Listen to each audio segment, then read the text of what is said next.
C'est une bande-annonce pour une chorégraphie d'une compagnie de danse contemporaine. Donc, la danse contemporaine, c'est un peu ce qui est arrivé après la danse moderne. Comme la danse moderne s'est développée dans les années 50, 60, puis 70. Après ça, on est arrivé dans une ère où on appelait l'art contemporain. Donc, il y a eu la danse contemporaine qui s'est développée depuis ce temps-là.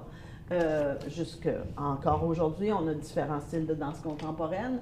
C'est dans le sens que la danse contemporaine, c'est le milieu de la danse où on essaye de faire des nouveautés, des choses différentes. Donc, là, on vient de regarder ça. Premièrement, qu'est-ce que vous avez vu dans cette chorégraphie-là? OK, on va commencer le tour par ici. C'est comme des gestes que tu ferais dans la vie de tous les jours, comme brosser les cheveux, brosser les dents. OK.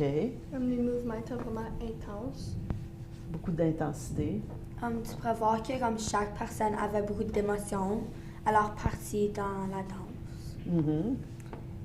Comme Andrea et Olivia ont dit, il y avait beaucoup d'émotions, puis il y avait des choses que tu ferais déjà dans la vie, mais c'était plus exagéré. OK, oui. Comme Nava dit, c'était vraiment comme intense. Le mouvement était comme vraiment comme sur comme tout le beat, tout ça. Mhm. Ouais, je trouve que c'est des mouvements faits à la quotidien, comme c'est très des mouvements très quotidiens. Et aussi, c'est très intense et fait avec beaucoup d'émotions aussi. Mhm. Comme les autres ont dit, comme il y avait des mouvements quotidiens, mais comme il y avait aussi comme leur linge, c'était comme du linge de comme travail que comme les adultes mettraient, donc ça met comme plus de, j'oublie le mot là, comme d'intensité comme au mouvement, tout ça. Ouais, ça donne un contexte. On peut comme s'imaginer c'est qui ces gens-là. Oui. Surtout avec la musique, comme les gestes allaient vraiment bien avec la musique. Et puis ça faisait comme si c'était comme robotique un peu. Et puis qu'ils étaient tous programmés à l'avance, leurs mouvements. Puis ça, si on entend robot, programmation, est-ce que vous voyez des liens entre ça puis l'œuvre de Gilles Davidson?